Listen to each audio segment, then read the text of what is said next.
ধূপগুড়িতে একটি ফাংশনে গান গাইতে এসে চরম রেগে গেলেন বাংলার উঠতি গায়ক কেশব দে। স্টেজে দাঁড়িয়ে মাইক হাতে গায়ককে প্রকাশ্যে বলতে শোনা যায়, গায়ের জোরে আমার প্যান্ট ধরে টানছিলি কে? তিনি ধমকের সুরে এও জিজ্ঞাসা করেন, মদ খেয়েছিস নাকি? আসলে ঘটনাটি ধূপগুড়ি সুকান্ত মহাবিদ্যালয়ের সোশ্যাল চলাকালীন বুধবার বিকেলের ঘটনা।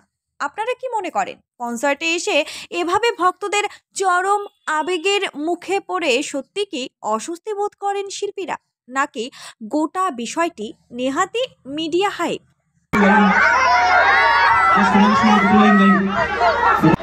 আমার প্যান্ট ধরে গায়ের জোরে টানছি, কোন ধরনের উশৃঙ্খলতা? আমার প্যান্ট ধরে গায়ের জোরে টানছি, কোন ধরনের উশৃঙ্খলতা? তুই কি সজ্ঞানে আছিস না মালফাল খেয়েছিস রে?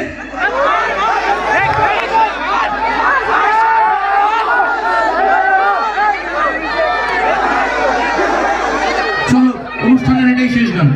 শেষ করতে বাধ্য হচ্ছি।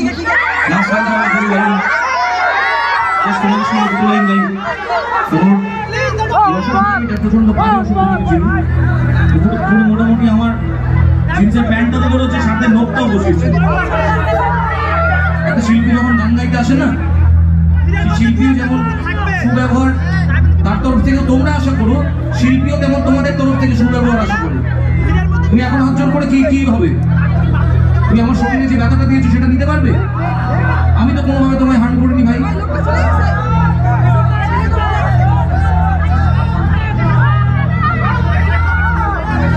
আমি অনুষ্ঠানের শেষে এসে গেছি। আজকের এই অনুষ্ঠানে আমায় আমন্ত্রণ জানানোর জন্য প্রিন্সিপাল স্যার এবং এই কলেজের সমস্ত স্টাফ যারা আছেন, সাথে পার্থদা, কৌশিক, গুড্ডু, তমাল এবং তৃণমূল ছাত্র পরিষদের সমস্ত ইউনিটস, সাউন্ড লাইট প্রোভাইড করেছে, সাউন্ড লাইট এবং LED, A1 sound and light, event manage by eventhost.com, বিশেষভাবে দেবজিৎ অর্থাৎ ডিসকোদা,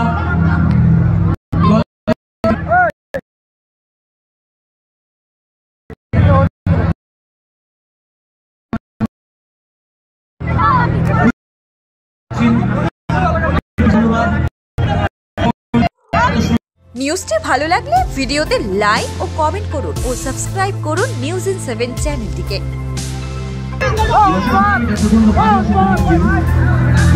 মোটামুটি আমার